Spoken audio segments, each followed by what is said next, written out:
예수님께서 부활 승천하신 이후에 예수님께서 마지막 승천하시기 전에 분부하신 것이 있죠. 너희는 예루살렘을 떠나지 말고 내게 들은 바 아버지의 약속하신 것을 기다리라.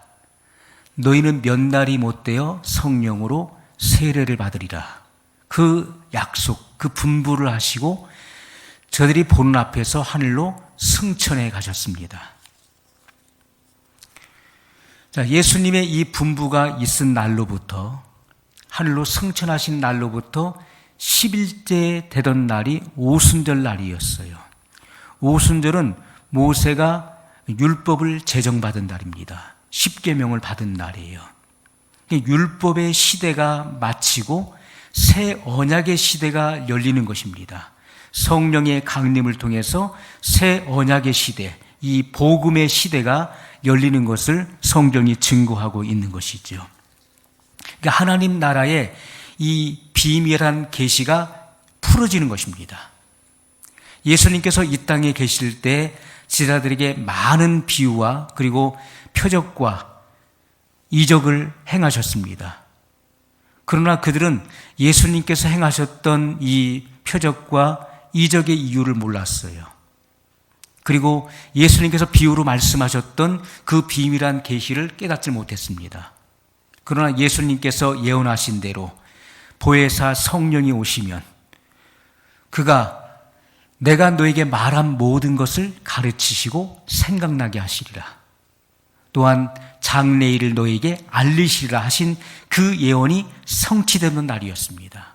보혜사 성령이 오순절에 강림하심으로써 그들이 들었던 모든 이 계시의 말씀들이 풀어졌다는 거예요.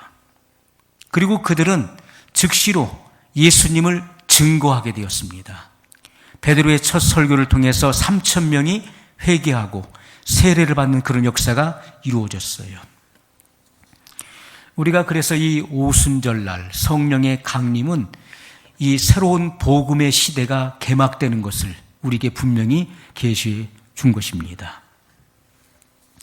예수님께로부터 직접 말씀을 전수받은 자들, 말씀을 가르침을 받은 자들을 사도라 부르지요. 그들이 예수님의 제자들이었어요. 제자를 사도라고 부르는데 이 사도의 뜻은 보냄을 받았다는 것이죠. 아포스텔, 보냄을 받은 자예요. 그래서 이 사도의 배후에는 예수님께서 계시는 거예요.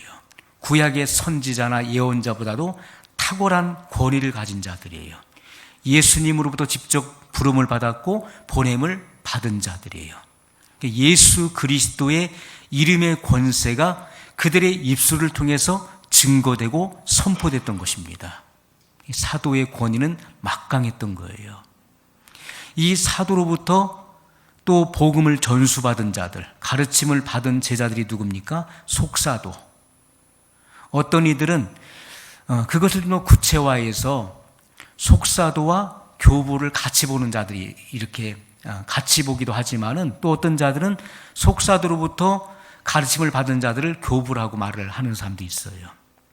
이렇게 복음이 점점 시대의 변遷에 따라서 계승돼 내려오면서 시대가 흐르면서 이제 희석되어지는 것이죠. 로마 가톨릭 시대에 면죄부를 판매했습니다. 그리고 성직자들의 타락이 있었지요. 또 성물을 판매하는 그런 일들이 있었습니다. 이 면죄부를 판매하는 그 일들, 사람이 죽으면은 이미 결정되는 거예요. 내세가 결정되는 것입니다. 이 땅에서 우리가 행한 대로 내세가 결정되어지는 것인데, 지옥에 간 사람들, 믿지 않음으로 지옥에 간 사람들을 위해서 헌금을 드리면은, 헌금을 넣잖아요. 헌금을 넣는 순간에 그 금화가 그 헌금함으로 들어가서 그것이 헌금한 바닥에 떨어져서 튀는 순간에 연옥으로 간다는 것이죠. 연옥. 더 많은 헌금을 또 드리면은 그것이 또 떨어져 튀는 순간에 연옥에서 천국으로 간다는 거예요. 그 면죄부를 판 겁니다.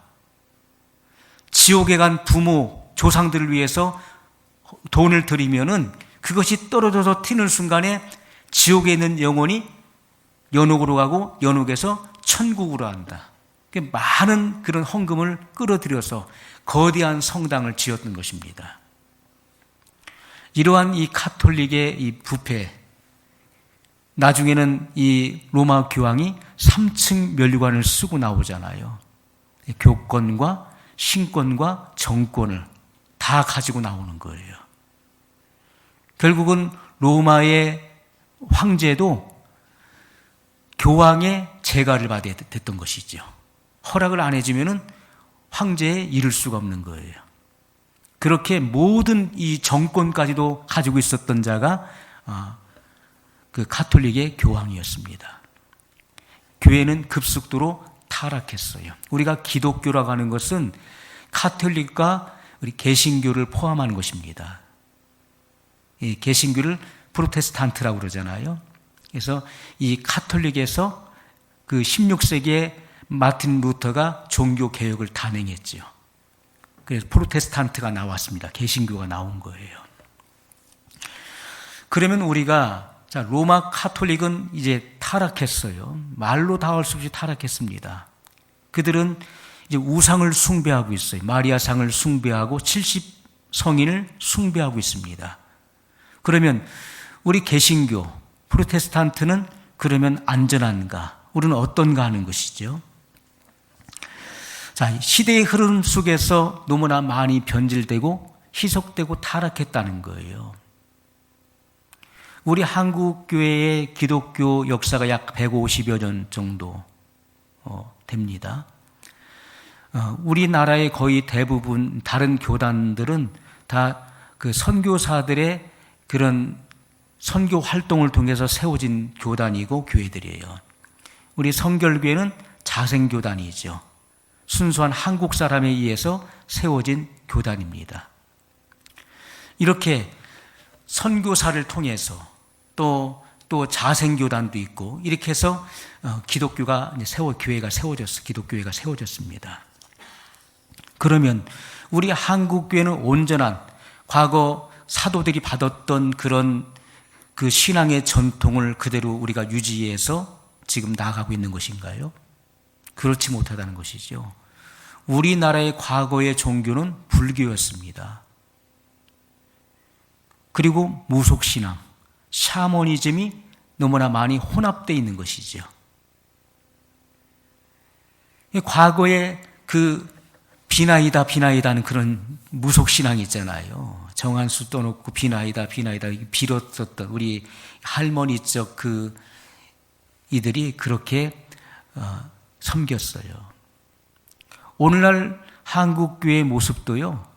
주시옵소서 하는 신앙이 얼마나 많습니까? 주시옵소서. 하나님의 뜻과는 전혀 무관하고 주시옵소서. 무조건 달라는 거예요. 하나님의 뜻하고는 전혀 무관한 거예요. 하나님의 뜻이 무엇인지 예수님께서는 분명히 너희는 무엇을 먹을까, 무엇을 마실까, 무엇을 입을까 염려하지 말라. 이는 이방인들이 구하는 것이라. 너희에게 있어야 할 것을 너희 하늘 아버지께서 아시느니라. 너희는 먼저 그의 나라와 그의 의를 구하라. 그리하면 이 모든 것을 너희에게 더하시리라 말씀하셨어요. 하나님의 자녀들은요, 우리가 의식주를 구하는 사람이 돼서는 안 되는 거예요. 그것은 하나님이 이미 다 아신다는 것입니다. 우리는 먼저 구할 것이 있고 나중 구할 것이 있다는 거예요. 그러면 우리의 기도의 우선순위가 무엇입니까? 너희는 먼저 그의 나라와 그의 의를 구하라는 것입니다. 그러면 우리가 구하지 아니한 모든 의식적 문제까지도 하나님이 더하여 해결하신다는 것이 성경의 진리예요. 먼저 우리는 그의 나라를 구해야 돼요. 그의 나라. 하나님의 나라는 그분의 통치와 다스림을 의미합니다. 그 나라가 먼저 우리 안에 이루어져야 되는 거예요. 천국은 여기 있다 저기 있다 할 것이 아니요 너희 속에 있느니라고 말씀했어요. 내 안에 먼저 하나님의 통치, 그분의 다스림이 이루어져야 되는 거예요. 그래서 그분의 다스림 안에서 내가 말없이 복종되어지고 순종의 열매로 나와야 되는 것입니다. 그럴 때 내 안에 심령 천국이 이루어지죠. 하나님의 나라는 먹고 마시는 나라가 아니라고 그랬어요. 오직 성령 안에서 의와 평강과 희락이 이루어지는 세계인 것입니다. 천국에 가서도 야, 오늘 뭐 먹을까? 오늘은 뭐 해 먹지? 천국엔 그런 게 없는 거예요. 이것은 이 땅에서나 있는 것이죠. 천국은 그것을 염려하지 않는다고요. 아, 내가 어느 집에서 살지? 뭐 타고 가지? 뭘 입을까? 그것을 염려하는 것은 천국이 아니에요. 내 안에 천국이 이루어졌다는 것은 의식주를 염려하지 않는다는 거예요. 생활을 염려하지 않는다. 그래서 예수님께서 공중에 나는 새를 보라 말씀했어요. 예수님은 시청각 교육을 시키는 거예요. 공중에 나르는 새를 보라. 그때 주님의 말씀을 듣고 있는 자들이 다 하늘을 쳐다보는 거예요. 공중의 새를 보면서 이 많은 새들을 누가 먹이시느냐? 사람이 새들에게 다 먹이를 줘서 그걸 키웁니까? 그렇지가 않지요. 우리는 새들이 어떻게 살고 있는지 생각도 못해요. 어제 하루를 살면서 한 번이라도 새가 뭐 먹고 사나 생각해 보신 적 있으세요? 아마 없을 겁니다. 그 무수한 새, 수를 헤아릴 수 없이 많은 그 새들을 하나님 아버지께서 기르신다는 거예요. 그들에게 필요한 먹이를 주시는 것입니다. 들의 백합화를 보라는 거예요. 그 백합화가 어떻게 자라나는가. 오늘 있다가 내일 시들어버리는, 아궁이에 던져지는 그런 들꽃도 하나님이 이렇게 아름다움으로 입히시지 않느냐. 하물며 너희일까 보냐. 이렇게 말씀하셨어요.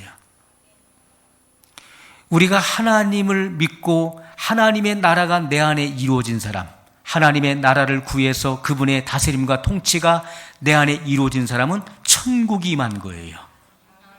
천국이 임한 사람은 하늘을 나는 새와 같이 자유로운 거예요. 들의 백합화와 같이 아름다운 것입니다. 그의 모습이, 그의 인격이 아름답게 피어나는 거예요.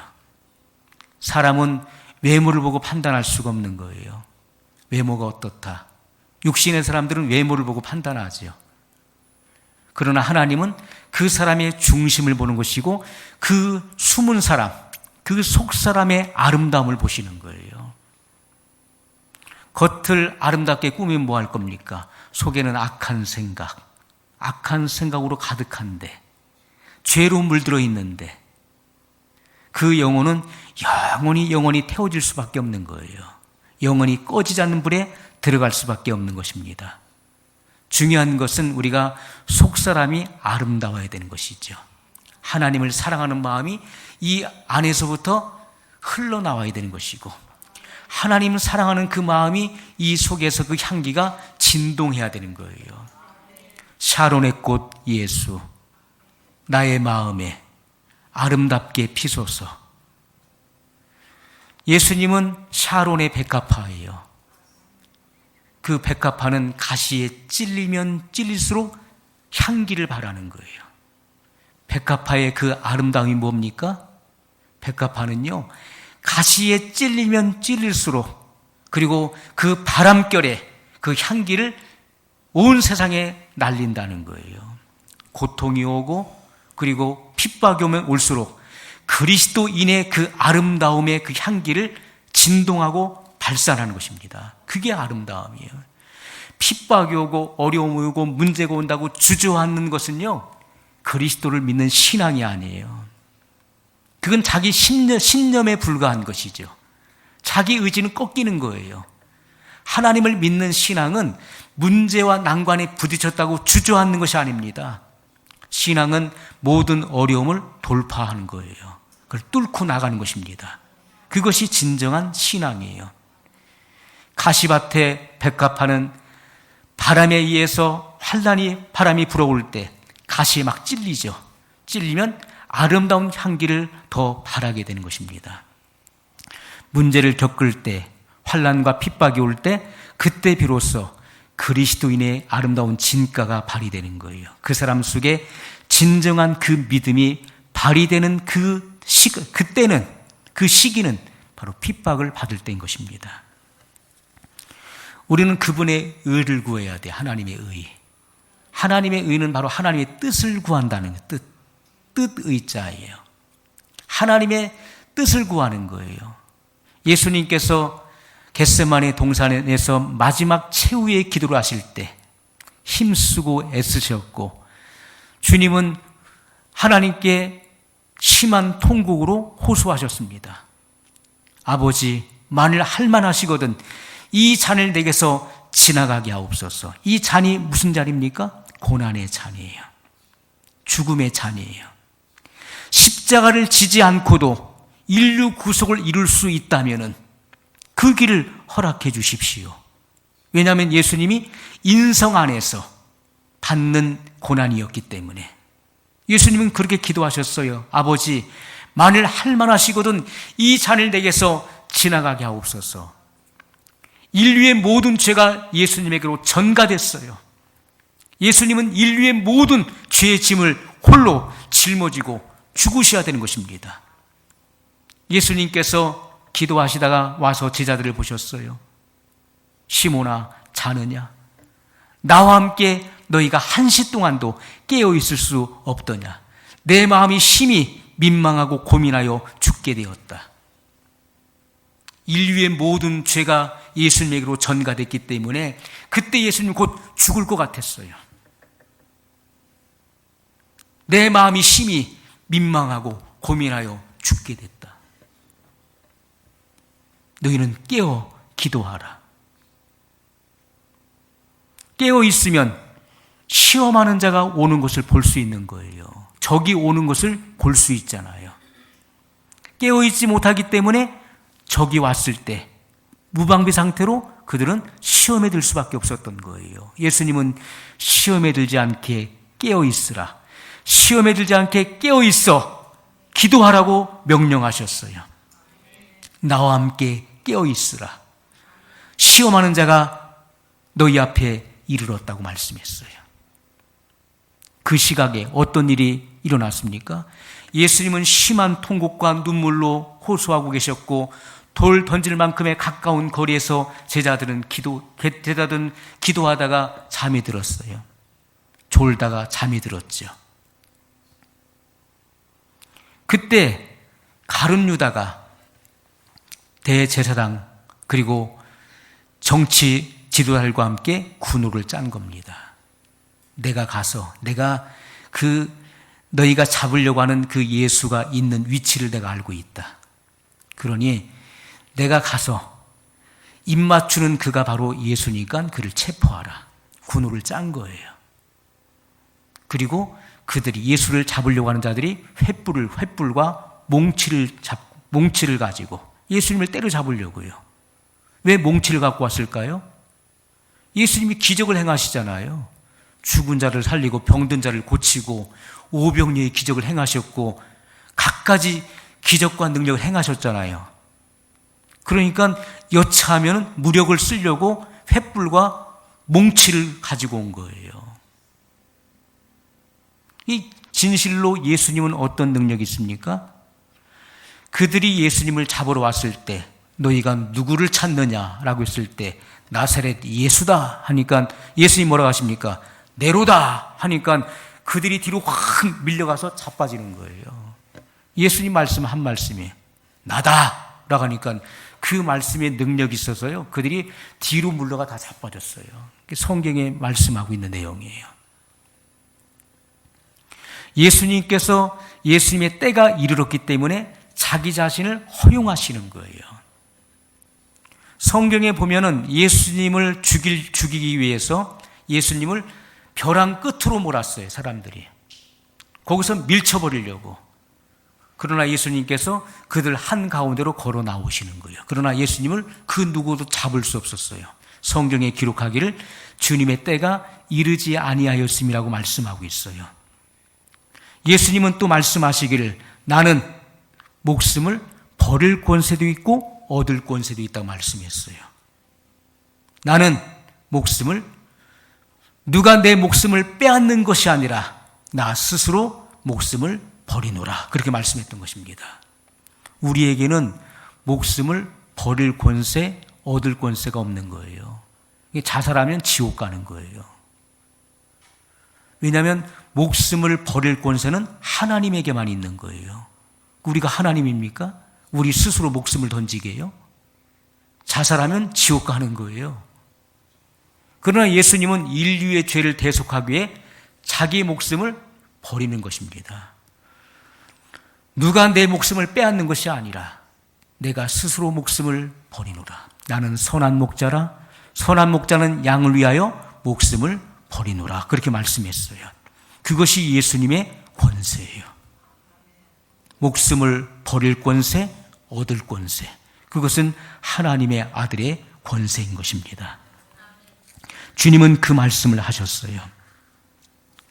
오늘 우리 기독교 신앙은요, 말로 다 할 수 없이 우리는 타락했습니다. 그리고 너무나 많이 복음이 희석되어 있다는 것이죠.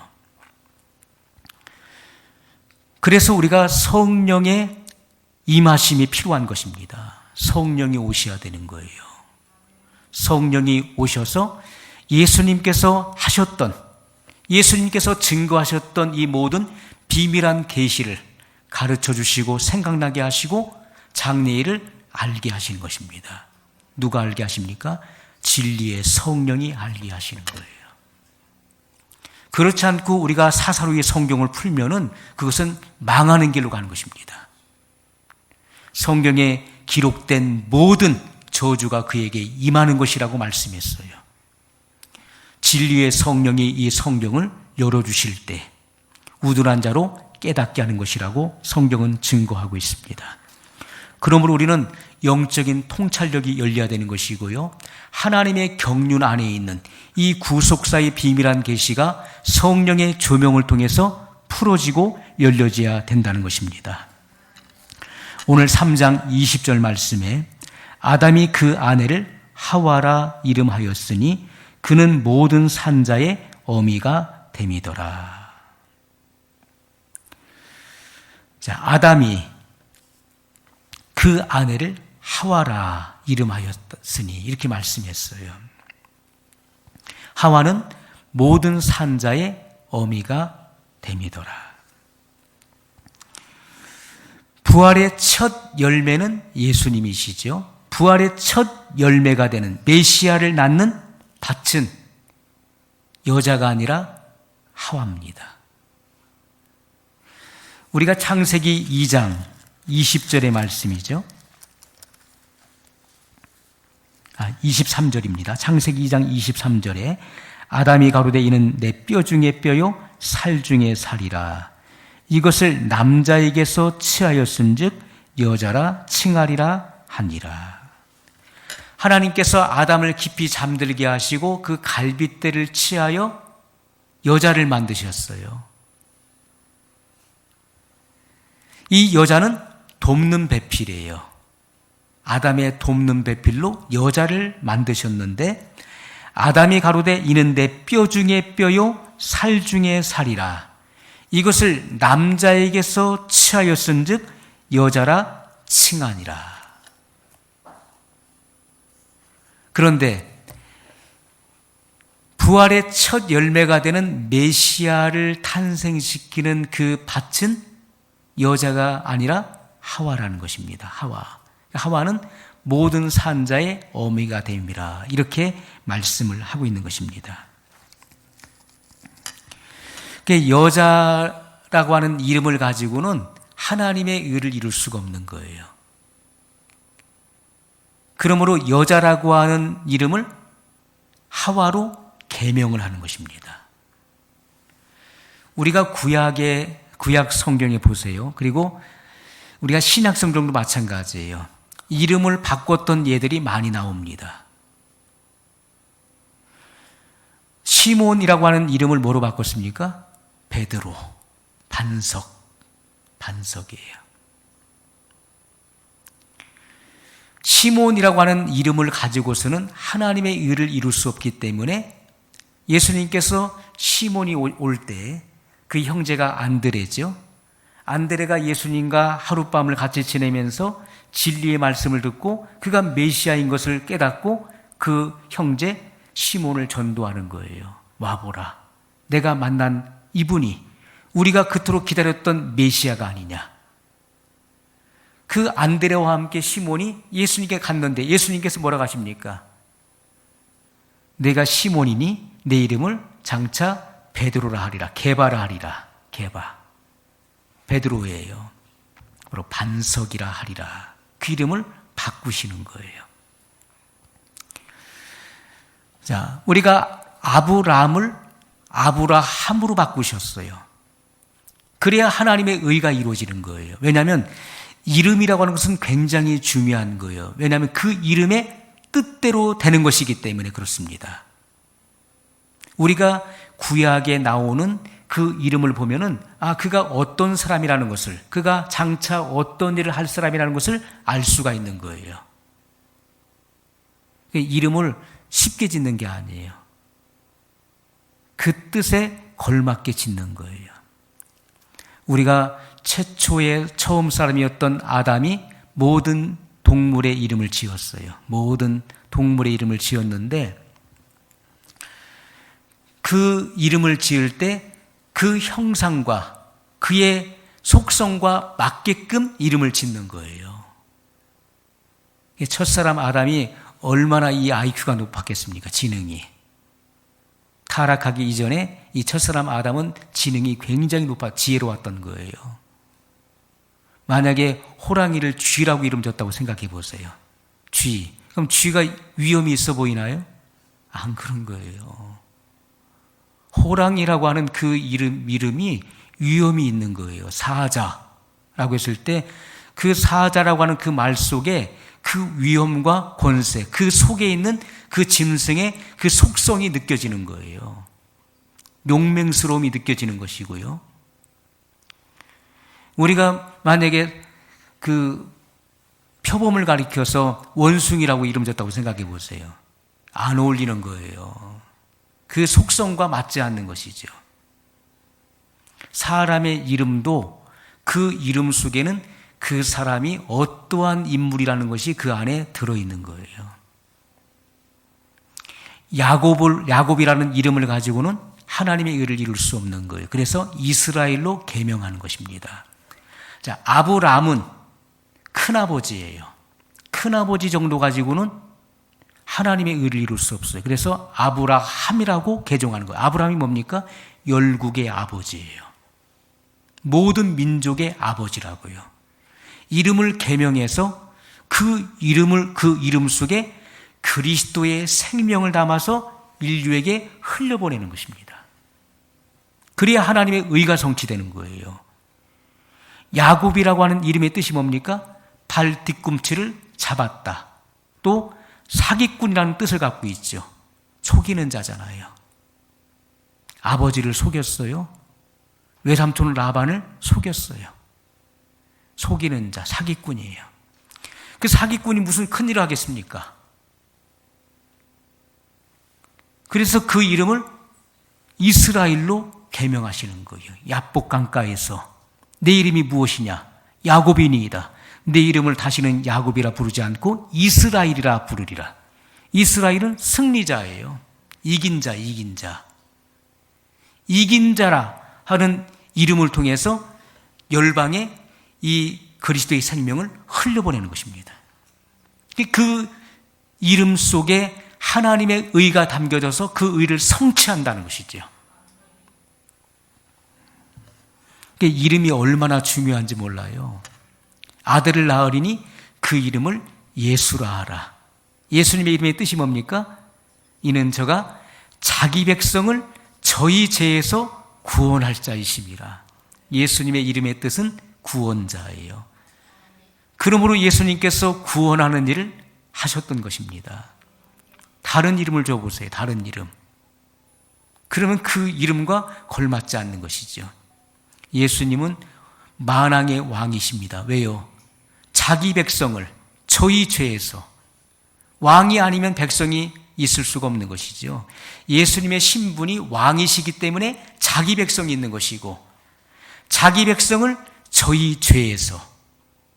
그 죄가 뭡니까? 이사야에서 보면 우리는 다 양 같아서 각기 제 길로 갔거늘. 제 길로 가는 것이 죄예요. 곁길로 간다는 것이죠. 목자의 인도를 받지 않고 각자 제 길로 간다는 거예요. 우리가 고양이나 개는 길을 잃어도 찾아와요. 집을 나갔다고도 찾아오는데 양은 절대 못 찾아와요. 양은 길을 잃어버리면은 어디가 어딘지를 길을 구분할 수 있는 능력이 없는 거예요. 절대 못 돌아와요. 목자의 인도를 받지 않으면 양은 절대 스스로 살 수가 없는 거예요. 우리는 다 양과 같다는 양과 같아요. 목자가 없이는 한순간도 살 수 없는 것이고 잘못 길을 이탈하게 되면 다시 그 길을 찾아올 수가 없는 존재예요. 그렇기 때문에 구원의 하나님이 반드시 필요한 것입니다. 21절 말씀에 여호와 하나님이 아담과 그 아내를 위하여 가죽옷을 지어 입히시니라. 아담과 하와가 범죄하고 어떻게 했습니까? 그들의 부끄러운 수치가 드러난 거예요. 그들이 죄를 짓기 전에는 율법, 하나님께서 말씀하신 선악과를 먹지 말라. 그것은 지엄한 율법이었던 거예요. 그 율법 속에 단 한 가지의 계명만 있었던 것이죠. 선악과를 먹지 말라. 먹는 날에는 정령 죽으리라. 그 한 가지의 계명을 주셨는데 그것을 어긴 거예요. 지엄한 계명을 어겼다고요. 이 계명을 어긴 순간에 그들의 눈이 밝아졌어요. 벌거벗은 수치가 드러났어요. 죄를 짓기 전에는 그들이 벌거벗었어도 수치를 몰랐었던 것이죠. 부끄러움을 몰랐던 거예요. 그러나 죄를 짓는 순간에 그들이 벗었음을 알게 된 것입니다. 그 죄의 수치를 가리기 위해서 무화과 나무 잎을 따서 치마를 만들어 입었어요. 그러나 그것은 태양빛에 의해서 그것은 타서 말라버렸어요. 얼마 가질 못했어요. 그것은 곧 시들어버렸습니다. 그 어떤 행위로도 인간의 죄의 수치를 가릴 수가 없다는 거예요. 무엇으로 우리의 죄의 수치를 가릴 수 있을까요? 죄를 가지고서는 하나님 앞에 설 자가 없는 것입니다. 하나님께서는 무엇을 계획하셨습니까? 양을 잡아서 그 무화과 나무 잎으로는 죄의 수치를 영원히 가릴 수가 없는 거예요. 하나님은 짐승을 잡아서 그 짐승이 뭐겠습니까? 가죽옷을 입혀주셨다고 성경은 말씀하고 있죠. 여호와 하나님이 아담과 그 아내를 위하여 가죽옷을 지어 입히시니라. 가죽옷은 바로 짐승의 가죽을 말하잖아요. 그럼 이 짐승은 누굴 말하겠습니까? 어린 양 예수님을 예표하는 것이죠. 예표는 모형을 말하는 것입니다. 어린 양 예수 그리스도, 장차 이 땅에 오실 예수 그리스도를 예표하고 계시하는 것이었습니다. 양을 잡아서 피를 흘려 그 가죽옷을 입혀줬다는 것은 뭘 말하는 것입니까? 아담과 하와가 어린 양의 생명책에 그 이름이 기록됐다는 것을 말씀하고 있는 것이죠. 어린 양의 피로 구속함을 받았다는 거예요. 우리가 죄로부터 자유케 되는 것은요, 어린 양의 보배로운 피를 통해서 우리가 죄 사함이 이루어지는 거예요. 계시 시대에도 인간이 죄를 범하는 순간에 어린 양 예수님을 계시하셨던 것입니다.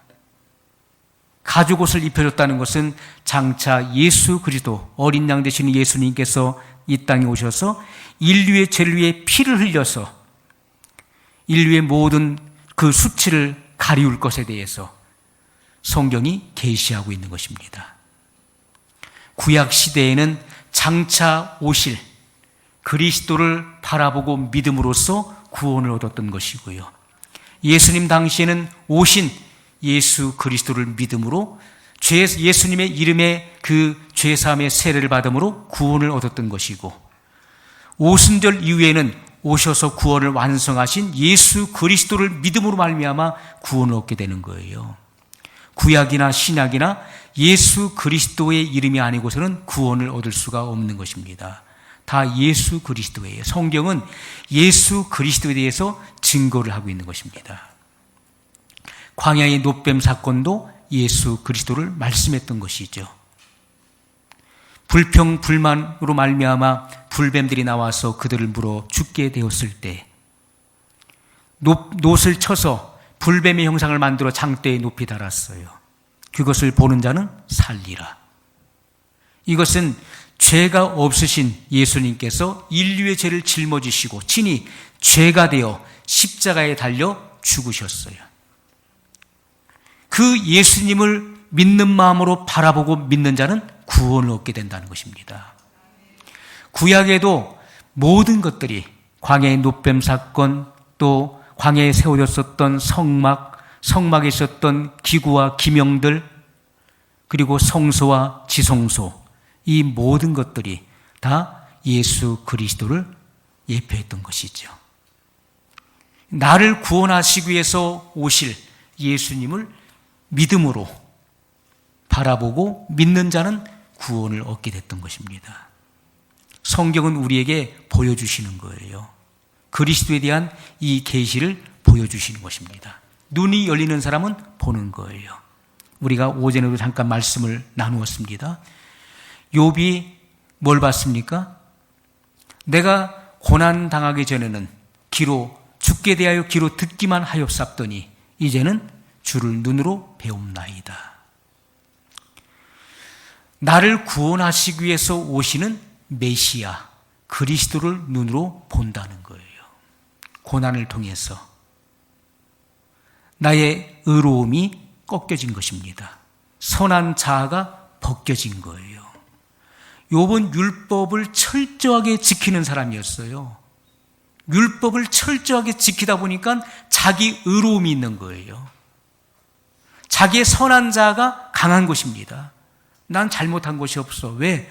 율법을 철저하게 지켰으니까. 내가 무슨 죄가 있어? 차라리 율법을 지키지 않는 사람들은요, 이 선한 자가 깨지기가 쉬운 거예요. 너 회개해. 모든 사람은 죄인이야. 그러면 예, 저는 죄인입니다. 왜? 내가 매일 죄를 짓는 걸 내가 아니까요. 그런 사람은 빨리 내려놓게 되는 거예요. 주님 잘못했습니다. 저는 죽을 죄인입니다. 저는 지은 죄가 너무나 많아서 나 같은 사람도 과연 용서받을 수 있습니까? 이렇게 회개하는 거예요. 그러나 율법을 철저하게 지킨 사람들은 너 잘못한 거 없는데? 난 율법을 철저하게 지켰어. 난 잘못한 것이 없어. 죄를 회개할 줄 모르는 거예요. 욥이 가지고 있었던 그 의는 율법의 의였던 것입니다. 율법을 철저하게 준수했던 사람이었어요. 그 율법을 철저하게 지키는 것을 하나님이 칭찬하셨지만은 그 욥을 그대로 방치해두면은 욥은 구원받지 못하는 거예요. 지옥 가는 것입니다. 하나님은 욥을 사랑하셨죠. 그의 중심을 보셨던 거예요. 깊은 고난을 통해서 사단에게 욥의 그 고난을, 욥을 시험할 것을 허용하신 거예요. 욥은 그 깊은 고난, 영문을 알지 못하는 그 고난을 통해서 주의 율례를 배우게 되었고, 고난을 통해서 귀로 듣던 구전을 통해서 그리스도에 대해서 듣던 그 신앙에서 이제는 그 눈이 열려서 나를 구원하시기 위해서 오시는 메시아를 보게 됐던 것입니다. 구원을 받았던 거예요. 성경은 예수 그리스도에 대해서 증거하고 있어요. 예수님. 우리가 예수님에 대해서 눈이 열려야 돼요. 창세기에서부터 이 성경은 계시록에 이르기까지 예수님의 보혈이 흐르고 있는 것, 보혈의 강이 흐르고 있습니다. 이곳에 예수님의 생명이 흐르고 있다는 거예요. 성경의 중심은 예수 그리스도이십니다. 성경을 열면 예수 그리스도가 나와야 되는 거예요. 성경 어디를 피더라도 그 속에서 우리에게 생명을 주러 오신, 생명을 주시는 예수님을 발견할 수 있어야 된다는 것입니다. 예수님의 피로 우리가 속량을 받은 것입니다. 육신의 옷을 입고 있었던 자들이 어린 양의 의의 옷으로 갈아입는 거예요. 구속함을 받는 것이죠. 마태복음 11장 11절에 내가 진실로 너희에게 말하노니 여자가 낳은 자 중에 세례 요한보다 큰 이가 일어남이 없도다. 그러나 천국에서는 극히 작은 자라도 저보다 크니라. 아멘.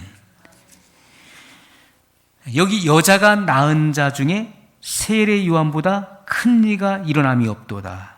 여기서 여자는 세례 요한의 육신의 어머니를 말하는 것인가요? 그렇지가 않지요. 세례 요한을 낳은 육신의 어머니를 가리켜 여자라고 하는 것이 아닙니다. 이것은 율법 아래에 있는 여자, 바로 하나님의 종들을 말하는 것이죠. 하나님의 종들 가운데 가장 으뜸이 누굽니까? 세례 요한이에요. 세례 요한은 율법의 마지막 선지자, 구약의 마지막 선지자예요. 그도 역시 율법의 마침이 되는 것입니다. 세례 요한은 예수님의 선구자 역할을 했던 사람이었어요. 이 땅에 메시아로 하나님의 어린 양으로 오신 예수님을 증거했던 사람이 세례 요한이었어요. 세례 요한보다 큰 이가 없다. 하나님의 종들 가운데 가장 큰 자가 바로 세례 요한이라고 예수님은 증거해 주신 것입니다. 그런데 그 이어지는 말씀이 있죠. 그러나 천국에서는 극히 작은 자라도 저보다 크니라. 천국에서 극히 작은 자가 누굴까요? 천국에서 극히 작은 자, 가장 작은 지체들. 이것은 성령의 오순절 이후에 성령의 세례를 받음으로써 하나님의 아들의 명분을 얻은 자들은 세례 요한보다 크다는 것입니다. 왜냐하면 그들은 하나님의 아들들이에요. 그들은 하나님의 나라를 이어받을 하나님의 후사입니다. 그리스도와 함께한 후사들이고 그들은 왕권의 권세를 갖는 바로 하나님 나라의 왕들이에요. 성경은 이것을 우리에게 말씀을 하고 있어요. 예수님께서 첫 번째 행하셨던 표적은 갈릴리 가나에서 물로 포도주를 만든 사건이었어요. 그러나 예수님께서 하나님 나라를 증거하신 첫 번째 이적은 오병이어 사건이었어요. 예수님께서 메시아이심에 대한 첫 번째 표적은 갈릴리 가나의 혼인잔치예요. 물로 포도주를 만든 사건. 표적과 이적은 다른 것입니다. 베세다 광야에서 오병이어를 가지고 남자만 5,000명을 먹이고도 12바구니가 남는 그 기적은 하나님 나라를 선포하신 것입니다. 하나님 나라의 의를 드러낸 사건이었어요. 그 사건은 오병이어를 통해 드러내셨는데 세례 요한은 그 오병이어 사건이 일어나기 전에 죽는 거예요. 예수님께서는 세례 요한이 죽기까지 기다리셨어요. 그리고 세례 요한이 죽임을 당했다는 소식을 들으시고 예수님은 오병이어의 기적을 행하셨던 것입니다. 그 오병이어를 들었던 이들은 바로 복음의 아들들이었죠. 주님의 제자들. 그 오병이어 기적, 그 이적 속에 뭐가 있습니까? 하나님의 아들들과 하나님의 종들에 대한 이 추수에 대한 하나님의 계시가 담겨져 있었던 것이죠. 세례 요한이 죽고 난 이후에 비로소 예수님께서는 이 천국 복음을 증거했던 것을 우리가 성경을 통해서 볼 수가 있습니다. 천국에서 극히 작은 자, 지극히 작은 지체라 할지라도 그들은 하나님 나라의 후사들이에요. 그러므로 하나님의 종들보다 크다는 것입니다. 세례 요한보다 더 탁월하다는 것을 말씀하고 있어요. 오늘 우리가 이 마지막 시대에 우리가 태어난 것은요, 하나님의 놀라운 축복이에요. 놀라운 축복. 성령의 세례를 받음으로 하나님의 자녀의 명분을 얻게 돼요. 그리고 하나님 나라를 이어받을 천국의 후사가 된다는, 이것은 놀라운 축복이 아닐 수가 없습니다. 고린도전서 11장 3절에 그러나 나는 너희가 알기를 원하노니 각 남자의 머리는 그리스도요 여자의 머리는 남자요 그리스도의 머리는 하나님이시니라. 남자의 머리가 누굽니까? 그리스도. 남자는 누구죠? 하나님의 아들들을 말하는 것입니다. 남자는 여자의 머리가 되는 거예요. 여자는 하나님의 종을 말하는 것입니다. 고린도전서 15장 20절에 그러나 이제 그리스도께서 죽은 자 가운데서 다시 살아 잠자는 자들의 첫 열매가 되셨도다. 예수님께서 부활의 첫 열매가 되셨다는 거예요. 잠자는 자들 가운데, 이건 죽은 자들 가운데 부활하신 거예요. 부활의 첫 열매가 되셨음을 분명히 말씀하고 있습니다. 자, 21절에 사망이 사람으로 말미암았으니 죽은 자의 부활도 사람으로 말미암는도다. 성경은 대표성 사상이에요. 아담은 모든 인류의 대표입니다. 한 사람 아담의 범죄로 말미암아 모든 인류에게 사망이 왕노릇했다고 말씀하고 있어요. 아담과 같은 죄를 짓지 아니한 우리에게도 사망이 왕노릇했어요. 그러나 마지막 아담으로 오신 예수 그리스도의 그런 의로운 순종을 통해서 모든 사람이 생명을 얻게 됐다는 것을 또한 말씀하고 있습니다. 첫사람 아담이 선악과를 먹은 죄로 말미암아 세상에 죄가 들어왔어요. 이게 사망 권세가 들어왔다는 것입니다. 마지막 아담, 예수님께서 부활의 첫 열매가 되심으로 사망에서 생명으로 옮겨진 거예요.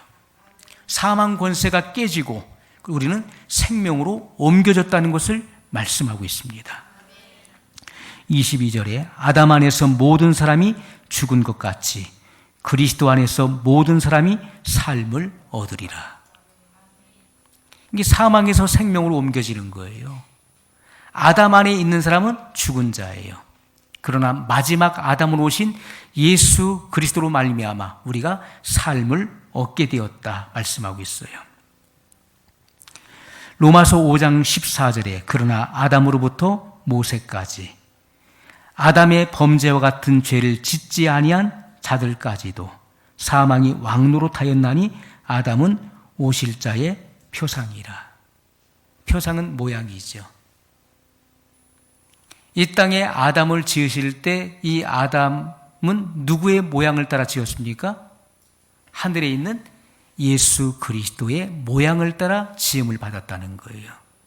아담은, 첫사람 아담은 장차 오실 자, 이 땅에 육신의 몸을 입고 오실 예수 그리스도의 모양을 따라 지음을 받았다는 거예요.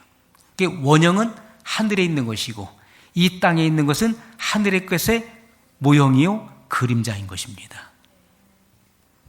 그러니까 예수 그리스도의 그 형상, 모양을 따라 지음을 받았어요. 창세기에 보게 되면 하나님께서 사람을 지으실 때 뭐라 하겠습니까? 우리가 우리의 모양과 형상을 따라 사람을 만들고 이렇게 말씀하고 있어요. 그 우리의 모양과 그 형상은 바로 예수 그리스도를 말씀하고 있는 것입니다. 23절에 그러나 각각 자기 차례대로 되리니 먼저는 첫 열매인 그리스도요. 다음에는 그리스도 강림하실 때 그에게 붙은 자요. 자, 이게 순서가 있는 거예요. 차례대로. 그러나 각각 자기 차례대로 되리니. 먼저는 누굽니까? 부활의 첫 열매인 그리스도예요. 예수님께서 죽은 자들 가운데서 사망 권세를 깨뜨리고 부활의 첫 열매로 나오셔야 되는 거예요. 나오셔서 그 신령한 몸, 부활의 몸으로 하나님 보좌로 들어가셔야 되는 것입니다. 그럴 때 누가 나옵니까? 성령의 처음 익은 열매들이 나오는 거예요. 성령의 세례를 받음으로 그들은 하나님의 아들들로 성령의 처음 익은 열매들로 나오게 된다는 것이죠. 자, 첫 열매인 그리스도요. 다음에는 그리스도 강림하실 때 그에게 붙은 자요. 그리스도에게 붙은 자는 뭘 말합니까? 그리스도와 한 몸의 지체를 말하는 것이죠. 그리스도와 연합된 자를 말하는 것입니다. 예수님과 같이 성령의 세례를 받은 자, 하나님의 아들의 명분으로 세워진 자를 말하는 거예요. 성령이 그 안에, 그 몸 안에 내주하심으로 거룩한 성전이 된 그리스도의 지체들을 말씀하고 있는 것입니다. 예수님께서 이 땅에 육신의 몸을 가지고 초림해 오셨죠. 십자가에 죽으시고 부활의 첫 열매로 나오셔서 그 신령한 몸으로 하늘로 승천하셨어요. 자, 다음은 누굽니까? 그 다음은 누구죠? 그리스도 강림하실 때 그에게 붙은 자요. 예수님께서 재림하실 때 공중 혼인잔치에 휴거되는 자가 바로 예수님의 생명의 부활로 연합되는 자라고 말씀하고 있는 거예요. 그들이 바로 남자인 것입니다. 우리가 그들은 신령한 그런 부활, 성령의 처음 익은 열매들로 부활에 참여하게 된 것입니다. 생명의 부활로 일어나는 자들을 말씀하고 있는 거예요. 우리가 어떻게 예수님과 함께 생명의 부활에 연합될 수 있는가? 그것은 로마서 8장 11절에 이렇게 말씀하고 있어요. 예수를 죽은 자 가운데서 살리신 이의 영이 너희 안에 거하시면 그리스도 예수를 죽은 자 가운데서 살리신 이가 너희 안에 거하시는 그의 영으로 말미암아 너희 죽을 몸도 살리시리라. 예수님께서 받으신 살리신 이의 영, 예수님께서도 이 땅에 계실 때 세례 요한에게 물 세례를 받으시고 물에서 올라오실 때 하늘이 열리고 하늘로부터 성령이 비둘기의 형체로 예수님에게 내려오셨어요. 하나님은 나사렛 예수님에게 성령을 기름 붓듯 하셨습니다. 기름 붓듯 하셨어요. 그때 예수님은 그 안에 살리신 이의 영이 충만하게 되신 거예요. 우리도 예수님께서 받으신 살리신 이의 영, 보혜사 성령을 받게 되면 우리도 죽더라도 예수님과 같이 부활의 생명으로 나온다는 것입니다.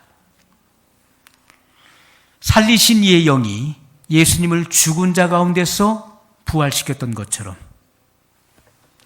살리신 이의 영을 받은 자들은 죽더라도 예수님과 같이 이 부활에 참여하게 된다는 거예요.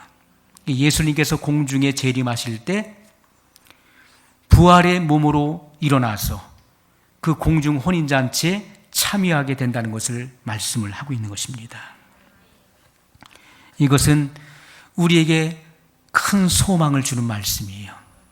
예수님의 말씀 그대로 나를 믿는 자는 죽어도 살겠고, 죽어도 사는 거예요. 예수님이 죽으셨지만 살아나셨잖아요. 부활의 첫 열매가 됐기 때문에 그의 생명이 있는 자도 예수님과 같이 살아나는 거예요. 성령의 처음 익은 열매들이 그때 소출이 일어나는 것입니다. 언제요? 예수님 공중에 재림하실 때 성령의 처음 익은 열매들이 소출되어지는 놀라운 은혜가 일어나게 되는 것입니다. 우리가 이 소망을 잊지 말고 소망 가운데 즐거워하며 이 아름다운 복음을 가는 곳마다 증거하시기를 예수님의 이름으로 소원합니다. 우리 기도하겠습니다.